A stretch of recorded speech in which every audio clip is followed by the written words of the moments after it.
وأصحابه وبارك وسلم تسليما كثيرا كثيرا الذي أرسل رسوله بالحق بشيرا ونذيرا وداعيا إلى الله بإذنه وسراجا منيرا أما بعد فأعوذ بالله من الشيطان الرجيم بسم الله الرحمن الرحيم والفجر وليال عشر والشفع والوتر صدق الله العظيم وقال رسول الله صلى الله عليه وسلم ما من أيام أحب إلى الله أن يتعبد له فيها من عشر ذي الحجة يعدل صيام كل يوم منها بصيام سنة وقيام كل ليلة منها بقيام ليلة القدر أو كما قال عليه الصلاة والسلام سبحان الله اللهم صل على محمد وعلى آل محمد كما صليت على إبراهيم وعلى آل إبراهيم إنك حميد مجيد اللهم بارك على محمد وعلى آل محمد كما باركت على إبراهيم وعلى آل إبراهيم إنك حميد مجيد खाना काबा का मंजर ऐ खुदा ने दिला मुझे खाना काबा का मंजर ऐ खुदा ने दिला मुझे इस्तिलाम फजर अस्वद चूमने को दे मुझे खाना काबा का मंजर ऐ खुदा ने दिला मुझे इस्तिलाम फजर अस्वद चूमने को दे मुझे अल्हम्दुलिल्लाह মহান আল্লাহ তাআলা দরবারে শুকরিয়া যে মহান আল্লাহ তাআলা আমাদেরকে পবিত্র শুক্রবার জুমার দিনে আল্লাহ পাকের হুকুম জুমার নামাজ পড়ার উদ্দেশ্যে আমাদের সকলের নিজ নিজ কাজকে অপেক্ষা করে কাজ রাখিয়া আল্লাহর ঘর মসজিদে এসে উপস্থিত হয়েছি। এই জন্য সবাই দিন থেকে বলি আলহামদুলিল্লাহ।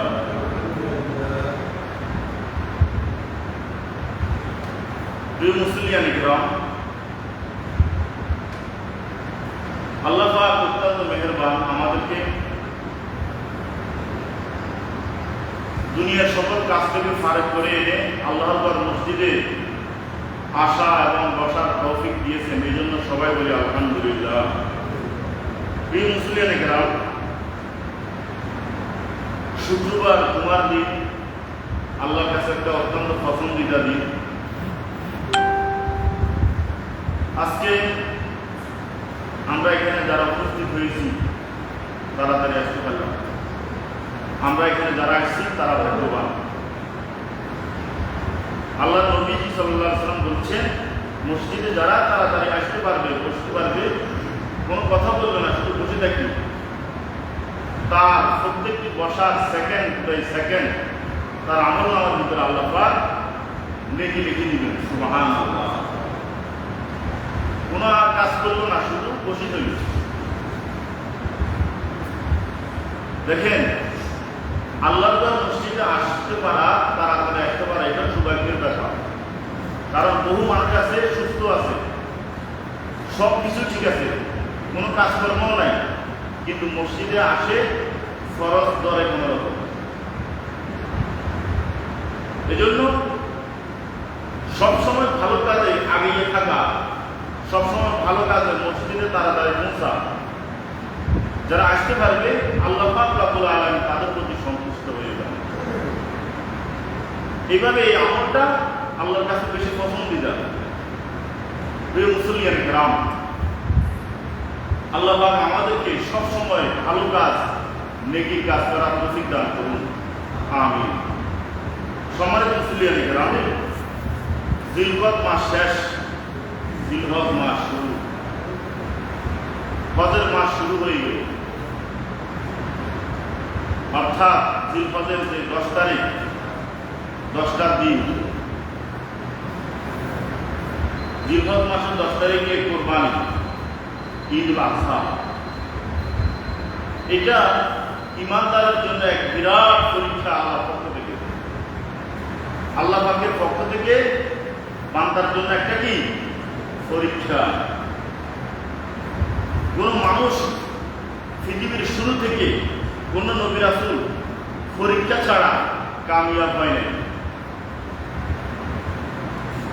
আর যারা পরীক্ষাতে পাস করছে তারা আল্লাহর কাছে বেশি মহব্বত হয়ে গেছে, সুবহানাল্লাহ। এই জন্য এই ধারা সিলসিলা আমাদেরকেও, যারা ইমানদার, আল্লাহকে বিশ্বাস করে, আল্লাহর উপর তাওয়াক্কুল, আল্লাহকে মানে, আল্লাহকে ভালোবাসে, আল্লাহ পাক তাদেরকেও পরীক্ষা করেন। কারণ আল্লাহর কাছে স্পেশাল প্রিয় বান্দা হতে হলে আল্লাহ পরীক্ষা করে দেখবেন যে আল্লাহর বান্দার কার ভিতরে কোনো ঘাট আছে কিনা, দুর্বলতা। মাঝে মধ্যে আল্লাহ পাক কি করেন, বান্দাকে পরীক্ষার মধ্যে দেয়। দেখবেন বহু ইমানদার মানুষ, মুসলমান, 5 ওয়াক্ত নামাজ পড়ে, সব কিছু ঠিক আছে, কিন্তু তার অসুস্থতার শেষ নাই, তার পরিবার অসুস্থ, ছেলে মেয়ে অসুস্থ, অবমাননা, সব কিছু লাগিয়ে থাকে। এটা আল্লাহ পাকের পক্ষ থেকে তার পরীক্ষা। এটা অনেক ক্ষেত্রে মানা কঠিন, কিন্তু সফলতা 100%। প্রিয় মুসলিয়ান গ্রাম, এই জন্য জিলহজ মাস, আমাদের যে জিলহজ মাস সম্পর্কে, জিলহজ মাসের রাত, 10টি রাত সম্পর্কে আল্লাহ পাক রব্বুল আলামিন কুরআনুল কারীমে বলছেন, ওয়াল ফাজরি ওয়া লায়ালি, 10 রাত্রি, ওয়া লায়ালিন আশ, 10 রাত্রির কসম খেয়ে বলছেন, এবং বেজোড় রাতের কসম খেয়ে বলছেন। ওই রাতগুলা কোনগুলা, যে জিলহজ মাসের চাঁদ দেখার পর থেকে জিলহজ মাসের 10 তারিখ পর্যন্ত, 10ম তারিখ আপনার রাত পর্যন্ত যে রাতগুলো আছে, এই রাতগুলো সম্পর্কে আল্লাহ পাক কসম খেয়ে বলছেন। এই রাতের সম্পর্কে আল্লাহ পাক রব্বুল আলামিন, আল্লাহ হাবিব জনাব মুহাম্মদুর রাসূলুল্লাহ সাল্লাল্লাহু আলাইহি ওয়াসাল্লাম, তিনি বলেছেন, মা মিন আইয়ামিন আহাব্বু ইলাল্লাহ আন ইউতাআব্বাদা লাহু ফীহা মিন আশরি যিল হিজ্জা। বিশ্বনবী সাল্লাল্লাহু আলাইহি ওয়াসাল্লাম বলেছেন, আল্লাহর কাছে সবচেয়ে পছন্দিদা, পছন্দের আমল হচ্ছে জিলহজ মাসের প্রথম 10 দিনের আমল, প্রত্যেকটি রাতের ইবাদত। আল্লাহর হাবিব জনাব মুহাম্মদুর রাসূলুল্লাহ সাল্লাল্লাহু আলাইহি ওয়াসাল্লাম বলেছেন, আল্লাহর কাছে সবচেয়ে বেশি পছন্দের জিলহজ মাসের 10 দিনের আমলের চেয়ে বেশি পছন্দের আমল আল্লাহর কাছে জিলহজ মাসের 10 তারিখ, 10টা দিন, জিলহজ মাসের 10 দিনের আমল আল্লাহর কাছে অত্যন্ত বেশি পছন্দ। অর্থাৎ বান্দার 10 দিনের, যে জিলহজ মাসের 10টা দিন যে আমল করে, এর চেয়ে অধিক পছন্দের আমল বান্দা কোনো আমল আল্লাহর কাছে বেশি পছন্দ নয়। চাঁদ দেখার পর হাত পায়ের নখ, মোষ, চুল এভাবে শরীরের কসম যে মুসলমান কাটবে না সওয়াবের উদ্দেশ্যে, যদি নাকি এটা মুস্তাহাব কাজ, বিশ্বনবী সাল্লাল্লাহু আলাইহি সাল্লাম বলেছেন।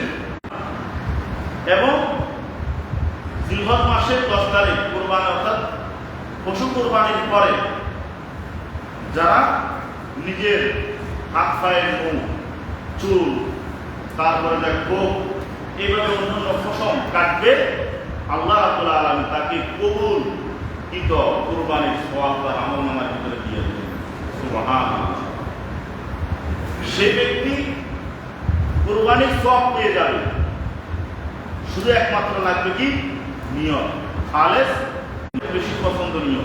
অন্য কোনো আমল আল্লাহর কাছে এর চেয়ে বেশি পছন্দনীয় নয়। সাহাবায়ে কেরাম জিজ্ঞাসা করলেন, ইয়া রাসূলুল্লাহ, যদি কোনো মুসলমান জিহাদ করে, জিহাদ করতে যায়, সেটাও যে তার এই 10 দিনের আমলের সমকক্ষ হবে না? বিশ্বনবী সাল্লাল্লাহু আলাইহি ওয়াসাল্লাম বললেন যে না, জিহাদের চাইতে বেশি কি উত্তম 10 দিনের ইবাদতের সওয়াব, এই 10 দিনের আমল আল্লাহর কাছে বেশি কি উত্তম, পছন্দের। রাসূল সাল্লাল্লাহু আলাইহি ওয়াসাল্লাম বললেন যে হ্যাঁ, যদি কোনো মুসলমান ইমানদার, কোনো মুজাহিদ নিজের জান মাল নিয়ে আল্লাহর রাস্তায় জিহাদ করলো, আল্লাহর দ্বীনকে প্রতিষ্ঠিত করার জন্য, দ্বীনকে বিজয় করার জন্য শত্রুর মোকাবেলায় জিহাদ করে নিজে শহীদ হয়ে গেল, নিজের জান মাল সব কিছু ত্যাগ করে দিল, তার সমকক্ষ হবে না। সে ধরে থাকবে, যেহেতু তার জান মাল সব শেষ। কেন? ইসলামের পতাকাকে উড্ডীন করার জন্য তার আমল আল্লাহর কাছে বেশি কি পছন্দ। কারণ শহীদ কিয়ামতের ময়দানে রক্ত মাখা দেহ নিয়া আল্লাহর দরবারে উপস্থিত হবে।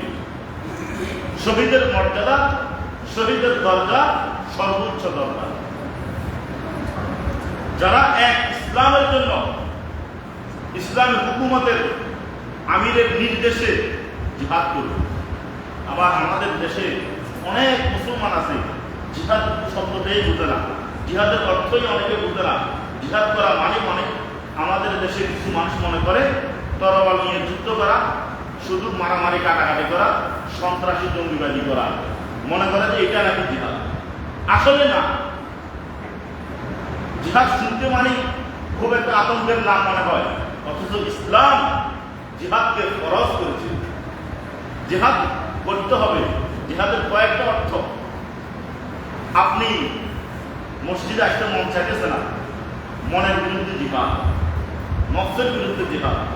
মনে চাইতেছে গুনাহ করতে, কিন্তু গুনাহ করলেন না, আপনি নিজেকে, নিজের নফসকে হেফাজত করলেন, এটা আপনার মনের বিরুদ্ধে কি জিহাদ। অন্যায়ের বিরুদ্ধে আপনি প্রতিবাদ করলেন, এটা আপনার জিহাদ। আপনার সমাজে, আপনার গ্রামে, আপনার মানে অহেতুকভাবে কোনো মানুষকে, কোনো মুসলমানকে, কোনো সৃষ্টিকে আপনি কোনো কষ্ট দেওয়া হারাম। কোনো মুসলমানের জানমাল ক্ষতি করা, কোনো মুসলমানের রক্তপাত ঘটানো, কোনো মুসলমানকে বিনা কারণে তার এক ফোঁটা রক্ত বের করা, তার ক্ষতি করা, ইসলামে সেটাকে কি বলছেন? হারাম বলেছেন, হারাম। এর চেয়ে বড় জঘন্য আর হতে পারে না। অতএব আপনারা কিসের জিহাদের অর্থ বুঝেন? উল্টা পাল্টা জিহাদের অর্থ নিজেরা বানাইয়া মনে করেন যে না, জিহাদ মানে মানুষকে অন্যায়ভাবে হত্যা করা। না না, ইসলাম আসছে শান্তি প্রতিষ্ঠার জন্য, ইসলাম আসছে ইনসাফ প্রতিষ্ঠার জন্য, ইসলাম আসছে ইনসাফ প্রতিষ্ঠা করার জন্য।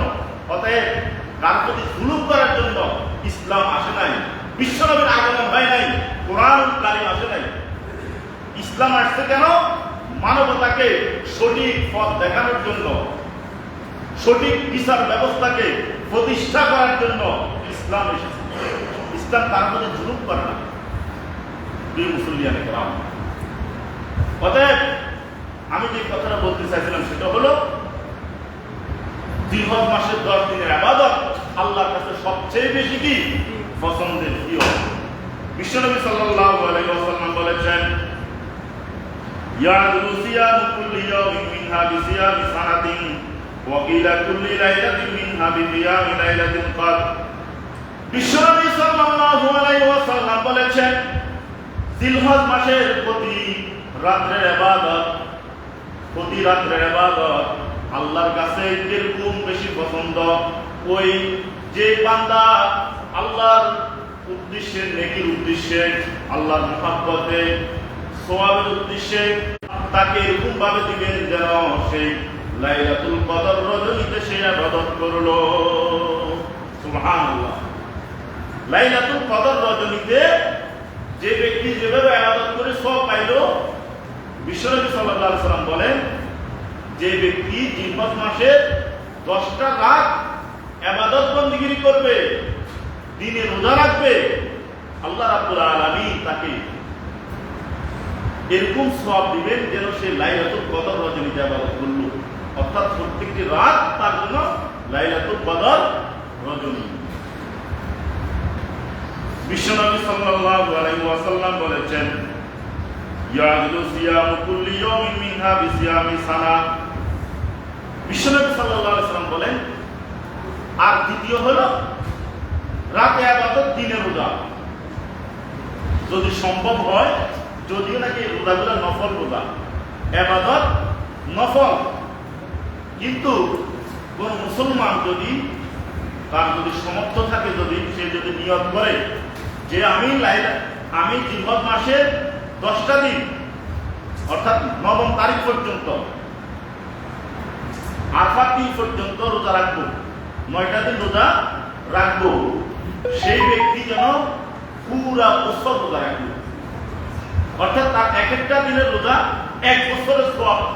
1 বছর রোজা রাখলে যে সওয়াব, তার একদিনের রোজা সেই পরিমাণ সওয়াব আল্লাহ পাক তার আমলনামার ভিতরে দিয়ে দিবেন। সুবহানাল্লাহ। জিলহজ মাসের প্রত্যেকটা দিনের রোজা সওয়াব, আর রাত হইল কি লাইলাতুল কদর রজনীর সমপরিমাণ সওয়াব তার আমলনামায় দিয়ে দিবেন। সুবহানাল্লাহ। প্রিয় মুসলিয়ান কেরাম, আল্লাহ পাক রব্বুল আলামিন বান্দাকে অল্প আমলের ভিতরে অনেক নেকি দিতে চান। অল্প কাজ করলে বেশি নেকি। পৃথিবীর কোনো মালিক এভাবে আপনাকে একদিন কাজ করছেন পুরো বছরের বেতন দিবে, এরকম কোনো ওয়াদা কোনো মালিক আগে পর্যন্ত করছে কিনা আমার জানা নাই। কেউ করবে না, কারণ কাজ করছেন একদিন, হাজিরা হচ্ছে একদিনের, পুরো বছরের বেতন পাবেন, বেতন দিয়ে দিব। এত দয়ালু মালিক এক আল্লাহ ছাড়া আর কেউ হতে পারে না। ঠিক কিনা বলেন? একমাত্র মালিক হচ্ছেন আল্লাহ রাব্বুল আলামিন। তিনি এত বড় দাতা, পৃথিবীতে আর কোনো এত বড় কোনো দাতা নাই। অতএব সেই মালিকের যে দানকে আপনি যদি কবুল করতে হয়, ছোট আমল করলে আল্লাহ রাব্বুল আলামিন তাকে তার পিছনের 1 বছরের গুনাহ, সামনে 1 বছরের গুনাহ আল্লাহ রাব্বুল আলামিন তার গুনাহগুলো মাফ করিয়া দিবে।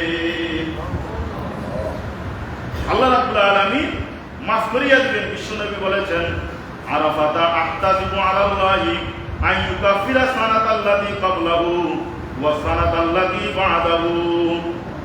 আল্লাহর হাবিব বলেন, তার পিছনে এবং সামনে এক একটা বছরের ওইখানে থাকিয়ে ইবাদত বন্দেগী করবে, এটা তো আরো অনেক বড় সৌভাগ্যের ব্যাপার।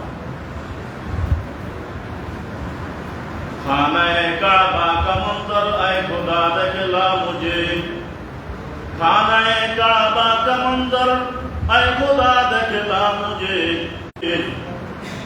खाना काबा का मंजर आए खुदा देखला मुझे,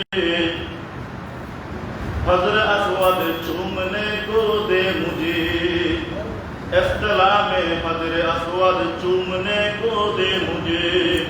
এটা অনেক বড় সৌভাগ্য। এই পাথরটা হলো কি জান্নাতি পাথর।